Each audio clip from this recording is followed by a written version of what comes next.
দিয়ে দিচ্ছি, এগুলো একটু দেখে কেটো। কর্মক্ষেত্র থেকে বাড়ি যাওয়ার পথে রামপুরহাট স্টেশন থেকে নিখোঁজ এক সেনা, তার খোঁজে বীরভূমের বিভিন্ন থানায় খোঁজ শুরু করেছেন তার সহকর্মীরা। ঘটনাটি গত মঙ্গলবার রাতে বীরভূমের রামপুরহাট স্টেশনে। এই সেনাকর্মী SSB 31 BN আসামের গোসাইগাঁও কর্মরত ছিলেন। গত মঙ্গলবার ব্যাঙ্গালোরগামী একটি ট্রেনে বিজয়ওয়াড়া বাড়ি ফিরছিলেন, মাঝে রামপুরহাট স্টেশনে নেমে যান। এরপর থেকে ওই সেনাকর্মীর আর কোনো খোঁজ মিলছে না। রামপুরহাট স্টেশনের CCTV ফুটেজ দেখে নিশ্চিত হন ওই সেনাকর্মী রামপুরহাট এলাকাতেই রয়েছেন। তার সহকর্মীরা রেল পুলিশ এবং রামপুরহাট থানায় নিখোঁজের ডায়েরিও করেন। রামপুরহাট সহ বিভিন্ন এলাকায় খোঁজে এখনও তল্লাশি চলছে। मेरा साथी ड्यूटी वाला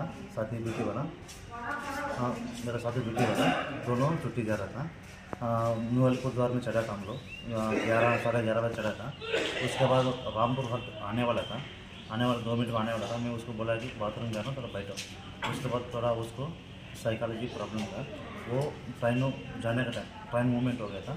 जाने का टाइम वो उतर गया। उतरने के बाद मैं बाथरूम से बाहर आ गया, मैं चेक किया कि वो सीट में नहीं है। उसके बाद हम लोग ट्रेन का तलाशी किया। उसके बाद RPF वाला भी साथ ही दिया। उसके बाद मैं कंफर्म कर लिया कि ये ट्रेन में नहीं है, वो उतर गया।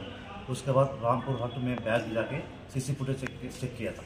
उसके बाद कंफर्म कर लिया कि ये रामपुर हाट में है, मतलब उसका अगल बगल घूम रहे। उसके बाद हम तलाशी कर रहे, अभी तक मिला नहीं।